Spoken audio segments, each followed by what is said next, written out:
I think you're looking at a fan base that still aren't quite sure if they can trust this team or not. Remarkable as it is, given where they are now compared to where they were when Danny Rohl came in. 3 points behind Hearts after that win last night, compared to 13 behind the league leaders back in October. As much as Rangers have been very good, very consistent in terms of picking up results, I think we've yet to see a properly sparkling performance, and that goes for last night. I mean, remember you said to me last night, you're writing your match report, and it's pretty critical because of the way that the first half was quite poor, despite getting the man advantage and the goal really early with Kilmarnock conceding that 4th-minute penalty. They didn't really kick on from there, and then they go and score a wee flurry of goals late on, and it makes the scoreline look really handsome. I know Neil McCann after the game felt that it flattered Rangers a lot, and I can see what he means, because for an hour Rangers were really quite stagnant, quite tepid, devoid of ideas. Well, I should say sorry, about 50 minutes, because I thought for 10 minutes they were good. There was a bit just after they obviously took the lead where Bruce Anderson got a chance away that he really should have scored. But from that moment on, the anxiety just filled the stadium. As I say, I think that just tells you a lot about the fact that the supporters still aren't utterly convinced by this team. What would you make it? Well, look, I agree with a lot of what you've said, and I've got my own thoughts on it. But first of all, we've got a clip for Danny Rohl, talking about that fan reaction at half-time from post-match. Why don't we have a wee listen to that first?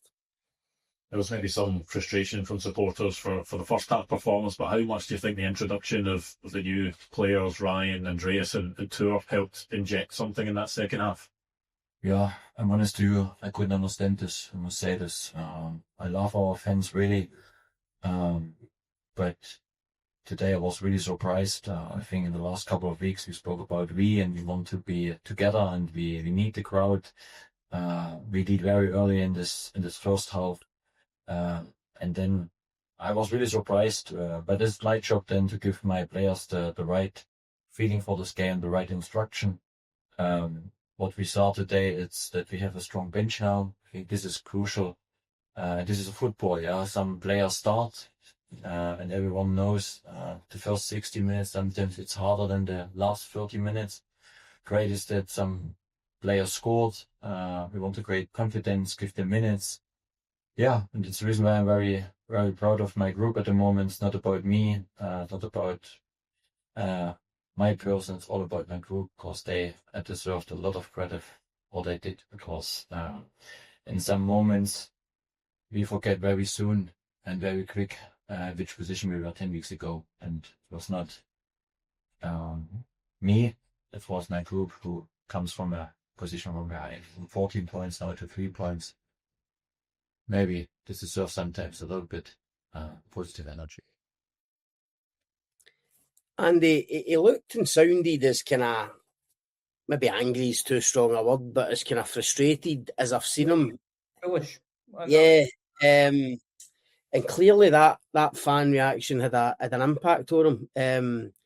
What I want to say first is, and I'm sure you'll agree, I think the atmosphere's poor at Ibrox at the minute for a team going for a title, and that's where I can understand a bit of Danny Rohl's frustration. Look, the performances haven't been brilliant, even in this great run they've been on in terms of closing the gap at the top, but the atmosphere isn't great. I mean, I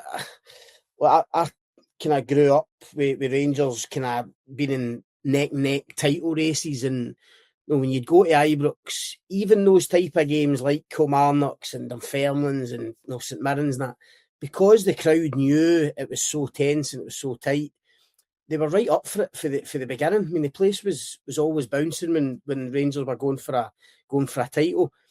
It's not like that just now, and there are different reasons for it. I totally agree with you, and this is where it's the flip side of what Danny Rohl saying, and maybe Disney, he doesn't quite understand.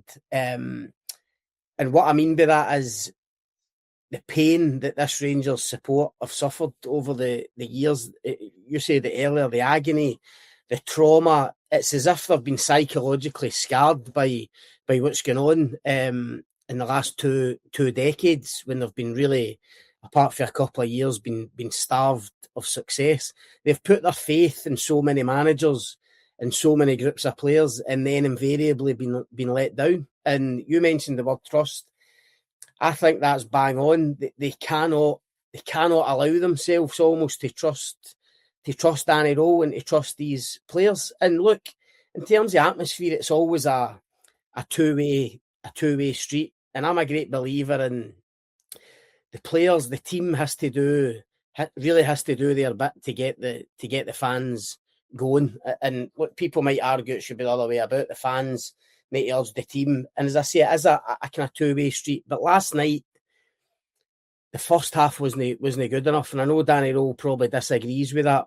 He was talking about how difficult it is against 10 men and Killie putting players behind the ball. But I think you'll agree there was a real, once the first goal went in, this Rangers team took the foot off the gas. It was as if, right, we're 1-0 up against 10 men, we're absolutely fine.